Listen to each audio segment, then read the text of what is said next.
টানা ৯ ঘণ্টা রুদ্ধতার বৈঠকের পর অবশেষে ইসরায়েলি মন্ত্রিসভায় গাজা শহর দখলের অনুমোদন পেয়েছেন প্রধানমন্ত্রী বেনিয়ামিন নেতানিয়াহু।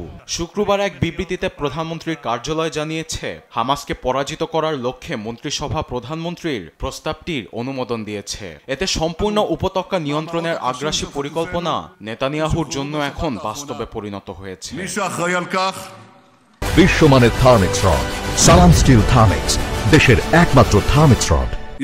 মন্ত্রিসভায় অনুমোদনের কারণে সেখানে ত্রাণ বিতরণের দায়িত্বে থাকবে ইসরায়েলি প্রতিরক্ষা বাহিনী IDF। একই সঙ্গে মন্ত্রিসভায় গাজায় যুদ্ধের অবসানে 5টি নীতি গ্রহণ করা হয়েছে, যা হল উপত্যকা জুড়ে ইসরায়েলের নিয়ন্ত্রণ, হামাস বা ফিলিস্তিনি সরকার বাদে গাজা পরিচালনায় নতুন বেসামরিক প্রশাসন, হামাসের আত্মসমর্পণ, মৃত এবং জীবিত সকল জিম্মিদের মুক্তি এবং গাজাকে বেসামরিক অঞ্চল হিসেবে ঘোষণা।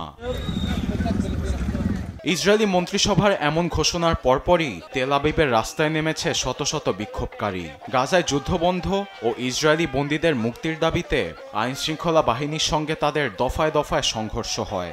বিক্ষোভকারীদের ছত্রভঙ্গ করতে জলকামান থেকে পানি ছোড়ে স্থানীয় পুলিশ। তবুও রাজপথ ছাড়তে নারাজ বিক্ষোভকারীরা। এদিকে ফ্রান্স, যুক্তরাজ্য ও কানাডার পর ফিলিস্তিনকে স্বাধীন রাষ্ট্র হিসেবে স্বীকৃতির কথা জানান অস্ট্রেলিয়ার প্রধানমন্ত্রী অ্যান্থনি অ্যালবানিজ। সামনের মাসে জাতিসংঘের সাধারণ পরিষদের অধিবেশনের আগেই এই বিষয়ে ঘোষণা আসার সম্ভাবনা আছে বলে জানান তিনি। আরবিল আফসার, নিউজ ডেস্ক, দেশ টিভি।